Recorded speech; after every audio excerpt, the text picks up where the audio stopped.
Welcome to Chapter 13. This is the last in our series of mini-lectures. The topic in Chapter 13 is cultural change. As it points out in your text, cultural change has always existed. There's no specific point in history when there's a before, traditional ways, and after, ways that have been changed. Instead, change has been continuous.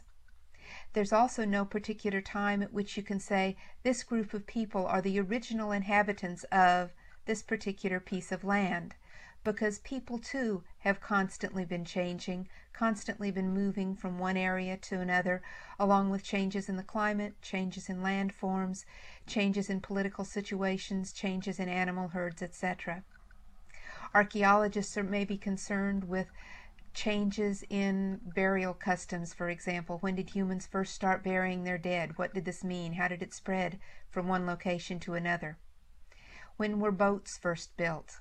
How did it happen? Who first invented them? How did it spread or diffuse from one culture to another? Most of these answers are lost in time. More recently, cultural anthropologists trace the spread of phenomena like blue jeans and cell phones. These are not so much lost in time, but they are very complicated by the worldwide or global nature of the expansion and the rapidity with which the changes occurred. Excuse me. Also of recent concern is the spread of global phenomenon like nuclear, biological, and chemical weapons. Who had them first? How did they spread? Why did they spread? What are the implications for this? Who do they belong to? Who has the rights to them? All of these things are issues of cultural change.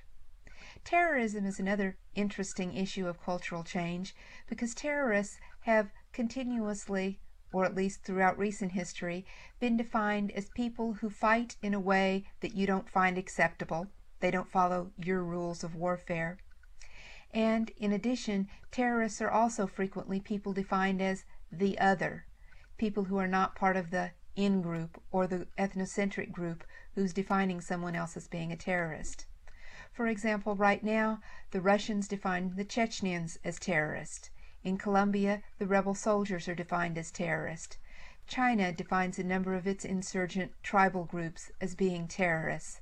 Are these groups terrorists? Are they political freedom fighters?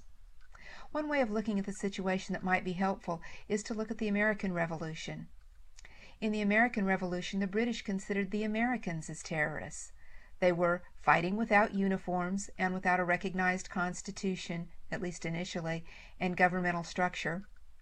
They were fighting against a legitimate government, one that the British had since the very beginning of the American colonies. In addition, they were using non-traditional tactics. They were using snipers. That wasn't an acceptable form of warfare back then.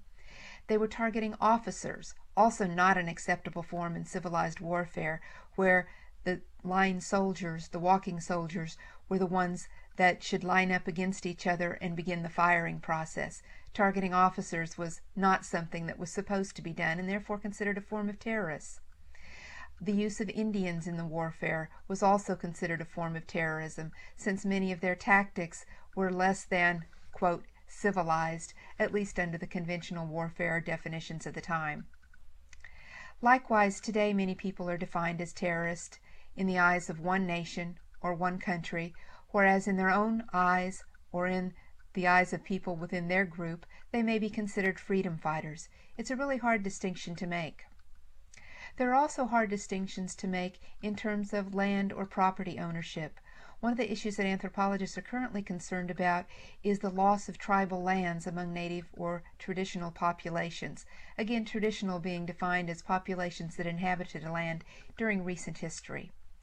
Many of these groups have their identities tied to their lands, whether they're horticulturists who rotate fields from one season to the next or one year to the next, slash and burn farmers, for example, or whether perhaps they're a hunting and gathering group or a herding group that requires large areas of land in order to function in their traditional ways.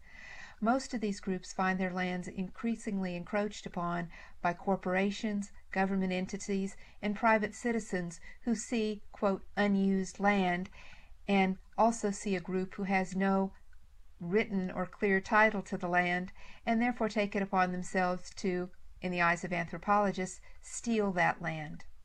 In many cases, the stealing involves outright writing themselves titles to land that's never been legally sold before.